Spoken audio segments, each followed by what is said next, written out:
अशोक गहलोत पर भारी पड़ेंगे सचिन पायलट। अब यह स्टेटमेंट सुनने में थोड़ा अटपटा लग सकता है क्योंकि फिलहाल राजस्थान की राजनीति में अशोक गहलोत भारी पड़े। सचिन पायलट को रोकने के लिए हर मुमकिन कोशिश की, यहां तक कि बगावत तक कर दी, और बगावत भी ऐसी जिससे आला कमान, जिनके साथ होने का दावा हमेशा से अशोक गहलोत करते रहे, उनकी किरकिरी हुई या उनको नीचा देखना पड़ा। आला कमान यानी सोनिया गांधी, राहुल गांधी इस बात से निश्चित तौर पर नाराज हैं। अपनी सफाई लेकर बाकायदा एक पन्ने पर लिखकर अशोक गहलोत सोनिया गांधी से मिलने के लिए आए। ये पर्चा भी लीक हो गया। इस चिट्ठी में कई बातें लिखी थी। मीडिया सोर्सेस के हवाले से जो तस्वीरें मिली उससे स्पष्ट हो गया कि अशोक गहलोत ये जताना चाहते हैं 102 विधायक मेरे साथ हैं और सचिन पायलट के साथ मात्र महज 18 विधायक। वो बीजेपी के साथ मिलकर कांग्रेस की सरकार गिराने का प्रयास कर चुके हैं। ऐसे कुछ बिंदुओं के साथ वो ये स्पष्ट करना चाहते थे कि सचिन पायलट को किसी भी हालत में सत्ता नहीं देनी चाहिए, ये कांग्रेस के लिए ठीक नहीं है। लेकिन कांग्रेस के लिए राजस्थान में क्या ठीक नहीं है, ये कुंजी पूरी तरह से अशोक गहलोत ने अपनी जेब में रख ली। उन्होंने ही तय किया कि क्या सही है क्या गलत है। उन्होंने कहा कि मैं विधायकों का अभिभावक बना था, मैंने 2020 में उनसे वादा किया था कि मैं आपका ध्यान रखूंगा, मैं आपका अभिभावक बनकर रहूंगा और उसी भूमिका को मैं निभा रहा हूं। मेरी प्राथमिकता राजस्थान की राजनीति है। यही कहते हुए उन्होंने अध्यक्ष पद से अपना नामांकन दिया ही नहीं था, और नामांकन को लेकर क्या बल्कि उनके अध्यक्ष पद को बनने को लेकर, उनके अध्यक्ष बनने को लेकर कई कयास पहले से लगाए जा रहे थे। तय माना जा रहा था कि सोनिया गांधी, राहुल गांधी का सपोर्ट उनके साथ है। अब भारत जोड़ो यात्रा, प्रेसिडेंट इलेक्शन, हर एक चीज पर एक तरीके से अशोक गहलोत की इस बगावत ने डेंट लगा दिया। अशोक गहलोत कहते हैं बड़ी मासूमियत के साथ कि मैं, ऐसा लग रहा है कि मैं सीएम की कुर्सी से चिपके रहना चाहता हूं या मैं सीएम पद को नहीं छोड़ना चाहता हूं, लेकिन ऐसा नहीं है।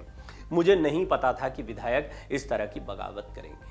अब मैं उस बगावत को रोकने में भी कामयाब नहीं रहा, ये कमी रही है। मैं विधायकों को समझाऊंगा और मेरा ध्यान पूरा राजस्थान की राजनीति पर रहेगा। एक बार फिर उस स्टेटमेंट पर लौटते हैं जिसका मैंने जिक्र किया। सचिन पायलट भारी पड़ेंगे अशोक गहलोत पर।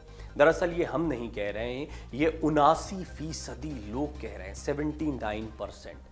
जी हाँ, 79% लोगों को ऐसा लगता है कि सचिन पायलट भारी पड़ने वाले हैं अशोक गहलोत पर। जबकि हकीकत में देखा जाए तो विधायकों की संख्या के आधार पर, राजनीतिक अनुभव के आधार पर और जिस तरीके से शीर्ष नेतृत्व को भी दबाव में ले आए हैं, उस आधार पर अशोक गहलोत फिलहाल भारी पड़ते दिखाई दे रहे हैं। लेकिन सचिन पायलट कैसे भारी पड़ सकते हैं, इसको समझें उससे पहले इन 79% लोगों की राय समझना जरूरी है। मैंने इससे पहले भी कुछ रिपोर्ट्स में आपके सामने रखा है कि सचिन पायलट को लेकर सेंटिमेंट्स हाई हैं। राजस्थान में आम लोग या कोई भी ऑनलाइन सर्वे होता है या आम लोग अपनी टिप्पणियां करते हैं, जब आप उनको पढ़ते हैं, और मैं गौर से आपके सारे कमेंट्स को पढ़ता हूं और हम देखते हैं कि किस तरीके से लोगों की भावनाएं सामने आ रही हैं। वो चाहते हैं, ज़्यादातर युवा हैं जो सोशल मीडिया पर एक्टिव हैं और ज़्यादातर युवा ही हैं जो वोट करने वाले हैं। इसीलिए युवाओं की राय बहुत मायने रखती है। एक युवा चेहरे के तौर पर सचिन पायलट की लोकप्रियता राजस्थान में कांग्रेस की तरफ से बनी। चेहरों का बड़ा अभाव है। चेहरे राजनीति में कितने महत्वपूर्ण होते हैं ये हम सभी जानते हैं। लिहाजा राजस्थान की राजनीति में देखा जाए तो बीजेपी की तरफ से वसुंधरा राजे सिंधिया है और बीजेपी ने स्पष्ट कर दिया कि हम प्रधानमंत्री मोदी के चेहरे पर ही चुनाव लड़ेंगे, यानी आपसी सिर्फ उटव्वल वहां पर भी है। कांग्रेस की बात करते हैं। निर्विवाद रूप से अशोक गहलोत सबसे पुराने नेता यहाँ पर रहे हैं, केंद्रीय मंत्री रहे हैं। इंदिरा गांधी, राजीव गांधी, सोनिया गांधी सबके साथ में उन्होंने काम किया है। 3 बार राजस्थान का मुख्यमंत्री बनने का सौभाग्य मिला और अनुभव भी मिला, इसके लायक भी हैं, इसमें कोई दो राय नहीं है। 71 वर्षीय अशोक गहलोत एक ऐसे नेता हैं जो निर्विवाद रूप से सबसे अनुभवी हैं, लेकिन उनको लेकर नई भूमिकाओं पर विचार किया जा रहा था। कांग्रेस आलाकमान चाहता था कि अब वो पार्टी को मजबूत करने के लिए केंद्र में राष्ट्रीय अध्यक्ष की भूमिका निभाएं, लेकिन अशोक गहलोत इसके लिए तैयार नहीं हुए। लिहाजा सचिन पायलट का रास्ता एक बार फिर रुक गया। सचिन पायलट को लेकर एक नहीं, दो नहीं, 3-4 बार कोशिशें हो चुकी हैं कि राजस्थान में वो मुख्यमंत्री बने। सचिन पायलट खुद इस कवायद में लगे रहे हैं। एक समय जब ज्योतिरादित्य सिंधिया बीजेपी में शामिल होने जा रहे थे, उस समय ये बात तय मानी जा रही थी कि उन्हीं की तर्ज पर अब सचिन पायलट भी बीजेपी का दामन थाम सकते हैं। बीजेपी के लिए भी बड़ा मुफीद होता, उन्हें भी एक नए चेहरे की तलाश है। ऐसा माना जा रहा था कि कोई बड़ा पद मिल सकता। ज्योतिरादित्य सिंधिया को केंद्रीय मंत्री बनाया गया वादे के अनुरूप। साथ ही साथ में उनके साथ जो विधायक आए थे उन्हें भी सम्मान दिया गया, मंत्री पद उनको मध्य प्रदेश की सरकार में मिले। मध्य प्रदेश में कांग्रेस कैसे कमजोर हुई ये स्पष्ट तौर पर सामने देखा जा रहा है। बीजेपी पर आरोप लगाते हुए अशोक गहलोत ने अपनी कुर्सी को बचाया। कैसे? उन्होंने मध्य प्रदेश का उदाहरण दिया कि मध्य प्रदेश में इसी तरह से ऑपरेशन लोटस चला था। महाराष्ट्र की सियासत में क्या हुआ वो देखा गया है। बहरहाल अशोक गहलोत जो सारी बातें कह रहे थे उसके बावजूद ये बात स्पष्ट नहीं हो पा रही थी कि यहाँ पर आला कमान ने पार्टी में अंदरूनी मामले को, और इसको कहा भी जा रहा है कांग्रेस के नेताओं की तरफ से, ये पारिवारिक मामला है, अंदरूनी मामला है, हम इसको सुलझा लेंगे। इस सारे मामले में आखिर सोनिया गांधी, राहुल गांधी की बात को अशोक गहलोत ने क्यों नहीं माना? स्पष्टता वो मुख्यमंत्री का पद नहीं छोड़ना चाहते हैं। इसकी बहुत बड़ी वजह यह है कि ये बात सिर्फ उनकी नहीं है, उनके पूरे मंत्रिमंडल की है, उनके उन विधायकों की है जो मंत्री बने हैं, जो ताकत में रहे हैं। और सबको लगता है कि जैसे ही सचिन पायलट मुख्यमंत्री बनेंगे तो खेमा बदल जाएगा, क्योंकि कांग्रेस दो गुटों में बहुत पहले से बटी हुई है। दोनों के खेमे अलग हैं, दोनों की पसंद अलग हैं, निश्चित तौर पर दोनों के करीबी नेता अलग रहेंगे। हालांकि हमने देखा है राजनीति में कोई किसी का कभी करीबी होता और फिर बाद में अशोक गहलोत के खेमे में भी पायलट के खेमे के कई लोग चले गए बाद में, जब उनकी बगावत सक्सेसफुल नहीं हुई थी। बहरहाल अब सचिन पायलट भारी कैसे पड़ सकते हैं? एक तो बात हुई उस ऑनलाइन सर्वे की जो हमने किया, 5000 से ज्यादा दर्शक, और जब मैं आपसे बात कर रहा हूं उस वक्त भी वो सर्वे चल रहा है, निश्चित तौर पर ज्यादा दर्शक इसमें जुड़ेंगे, लेकिन मैंने 5000 लोगों के उस सैंपल साइज को लिया जिसमें 79% लोगों ने कहा कि सचिन पायलट अशोक गहलोत पर भारी पड़ने जा रहे हैं। ये लोगों को लगता है, ये उनकी अपेक्षा भी हो सकती है, ये उनकी इच्छा भी हो सकती है। अब समझिए कि क्या सचमुच सचिन पायलट अशोक गहलोत पर भारी पड़ सकते हैं?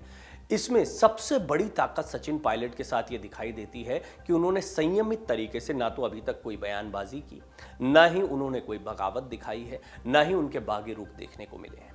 वो राहुल गांधी से भारत जोड़ो यात्रा के दौरान केरल में मुलाकात करने जाते हैं। ये तय माना जाता है कि इस मुलाकात के मायने ये हैं कि अब उनका रास्ता मुख्यमंत्री पद के लिए प्रशस्त हो गया है, साफ हो गया है। यहीं से अशोक गहलोत अपने हाथ में चीज़ों को लेते हैं। हालांकि वो सामने नहीं आते हैं, उनके बागी विधायक सामने आते हैं। शांति धारीवाल उन बागी विधायकों के बिहाफ पर बात करते हैं और कहते हैं किसी भी हालत में गद्दारों को पुरस्कृत नहीं होने देंगे। इस सारे घटनाक्रम से ये बात स्पष्ट हो जाती है कि अशोक गहलोत भले ही पर्दे के पीछे हैं, लेकिन ये पूरा खेल उनका रचा हुआ है। इस बात को आला कमान भी जानता है। आला कमान के सामने जाकर उन्होंने जो सफाई दी, उसके बाद में कांग्रेस सोर्सेस के हवाले से एक खबर मिलती कि बहुत असहज थे, होंगे भी। अशोक गहलोत जो अभी तक गांधी नेहरू परिवार के इतने करीबी रहे हैं, वफादार रहे हैं, वो अचानक से इतनी बड़ी बगावत करते हैं तो निश्चित तौर पर सोनिया गांधी को क्या जवाब देंगे? बहरहाल उनको बड़े धैर्यपूर्वक सोनिया गांधी ने सुना और इसके बाद में उनसे कुछ सवाल भी किए, मसलन कि आप इस बगावत को क्यों नहीं रोक पाए, ऐसी क्या परिस्थितियां बन गई थी, और बहुत कम शब्दों में उनसे बातचीत की गई। कुल मिलाकर यह तय हो गया है कि राजस्थान की राजनीति में जब तक विधायकों का शक्ति बल या संख्या अशोक गहलोत के साथ में, वो कुर्सी नहीं छोड़ने वाले हैं। अब अशोक गहलोत ने खुद एक प्रस्ताव रखा कि आप जैसा कहेंगे, आलाकमान जो चाहेगा वो मुख्यमंत्री पद पर निर्णय लिया जाएगा। हालांकि उन्होंने ये भी स्पष्ट कर दिया कि विधायकों की संख्या उनके साथ में ज्यादा है, यानी वो बेशक सम्मान करते दिख रहे हैं लेकिन अपनी ताकत भी दिखा रहे हैं। वो ये भी स्पष्ट कर दे रहे हैं कि मेरे पास विधायक हैं, आप चाहें न चाहें मैं मुख्यमंत्री बना रहूंगा। ऐसे में ये देखने वाली बात होगी कि राहुल गांधी और सोनिया गांधी की ताकत कितनी देखने को मिलती है राजस्थान की सियासत में। तय माना जा रहा है कि सचिन पायलट की सबसे बड़ी ताकत इस वक्त यदि कुछ है तो वो है आला कमान का उन पर भरोसा। दूसरी सबसे बड़ी बात, सचिन पायलट को पार्टी के साथ बनाए रखने की चुनौती। ये इसलिए भी महत्वपूर्ण है क्योंकि सचिन पायलट राजस्थान की राजनीति के लिए महत्वपूर्ण है।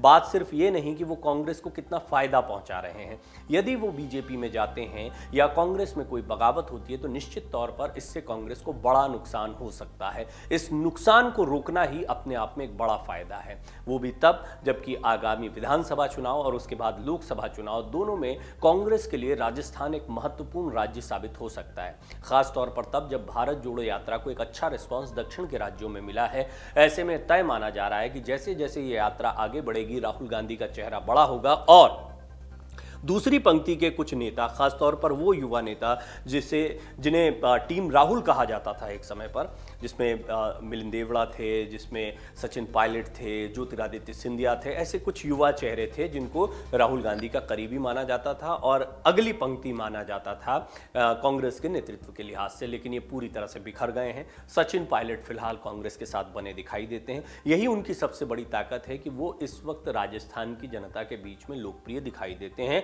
और कांग्रेस, जैसा मैंने शुरुआत में ही कहा, वसुंधरा राजे सिंधिया, अशोक गहलोत, बड़े लंबे समय से आप सिर्फ इन दो चेहरों के बीच में राजस्थान में मुकाबला देखते थे। लेकिन मुकाबला त्रिकोणीय कब हुआ? जब सचिन पायलट धीरे धीरे राजनीति में परिपक्व हुए, उनका चेहरा मजबूत हुआ। आज वो इस ताकत में आ चुके हैं कि एक चेहरे के तौर पर सामने आ सकते हैं। सचिन पायलट को निश्चित तौर पर अगले चुनाव में कांग्रेस अपना चेहरा बनाना चाहेगी। अब इसके लिए क्या संभावनाएं होती हैं, आगामी टिकट वितरण को लेकर किस तरह का घमासान होता? अशोक गहलोत ने फिलहाल तो सरकार की चाबी अपने हाथ में रख ली, लेकिन आगे की राह उतनी आसान नहीं है। आगे उनके लिए बहुत मुश्किलात हैं।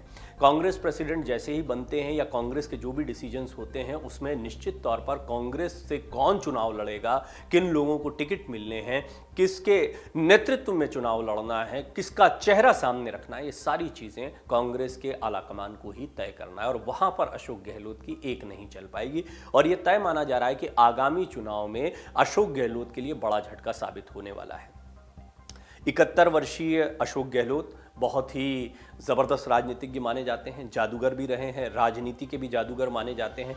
लेकिन इस बार सत्ता में बने रहने के लिए और सत्ता के साथ चलते रहने के लिए जो प्रयास उन्होंने किए हैं, जो बगावत उन्होंने की है, वो उनको भारी पड़ सकती है। सचिन पायलट कितना इंतजार करते हैं, कितना संयम रखते हैं, क्या अपने संयम को बरकरार रखते हैं और आगामी चुनाव तक का इंतजार करते हैं? क्योंकि आगामी चुनाव में बहुत समय नहीं है, मात्र महज 1 साल का इंतजार है। और इस बीच कई बार ये अप्स एंड डाउन्स राजस्थान की राजनीति में आए हैं जो सचिन पायलट झेलते रहे हैं, तो वो इसके अभ्यस्त भी हो गए हैं। लिहाजा सचिन पायलट अब और मजबूत दिखाई देते हैं। बेशक उनको झटका लगा है, लेकिन राजस्थान में कांग्रेस की आगामी राजनीति के लिहाज से सचिन पायलट ज्यादा बड़ा चेहरा बन गए हैं, ये कहना गलत नहीं होगा।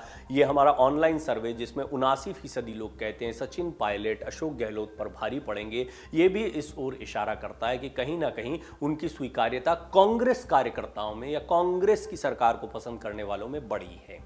इससे यह भी स्पष्ट है कि सचिन पायलट के चेहरे पर चुनाव लड़ना कांग्रेस के लिए कोई बहुत मुश्किल काम नहीं होगा। हाँ, अशोक गहलोत का क्या होता है, अशोक गहलोत क्या निर्णय लेते हैं, क्या इमीडिएटली चुनाव से पहले ही कोई बड़ा डिसीजन होता है, क्या एक बार फिर आलाकमान और अशोक गहलोत आमने सामने देखने को मिलेंगे, क्या ये निर्देश जारी किए जाएंगे कि अब सचिन पायलट को मुख्यमंत्री बनना चाहिए? आप बेशक अध्यक्ष मत बनिए, लेकिन अगला मुख्यमंत्री कौन होगा, ये बात तय करने का अधिकार आलाकमान के पास रहेगा। जो बगावत देखने को मिली है वो हालात फिर बन सकते हैं। इनको सचिन पायलट कितना मैनेज कर पाते हैं। शांति धारीवाल जो सारे विधायकों के बिहाफ पर कह रहे हैं, जिन 102 विधायकों का दावा किया जा रहा है, क्या अशोक गहलोत के साथ वो सभी के सभी बने रहते हैं, या इनमें से कुछ की आस्था निष्ठा आलाकमान के प्रति है और वो उनके कहने पर सचिन पायलट के साथ जाते हैं? सब चीज़ें आने वाले दिनों में देखने वाली बात होंगी। लेकिन एक बात तय है, इस पूरी रणनीतिक लड़ाई में, इस पूरे सियासी घमासान में सचिन पायलट ज्यादा मजबूत हुए हैं और निश्चित तौर पर आने वाले समय में वो अशोक गहलोत पर भारी पड़ते दिखाई दे सकते हैं। डाउनलोड करें अमर उजाला ऐप और पाएं खबरें लगातार। अगर आप ये वीडियो YouTube पर देख रहे हैं तो हमारे चैनल को सब्सक्राइब करें और बेल आइकन को दबाना ना भूलें। अगर आप Facebook पर ये वीडियो देख रहे हैं तो हमारे पेज को लाइक करें।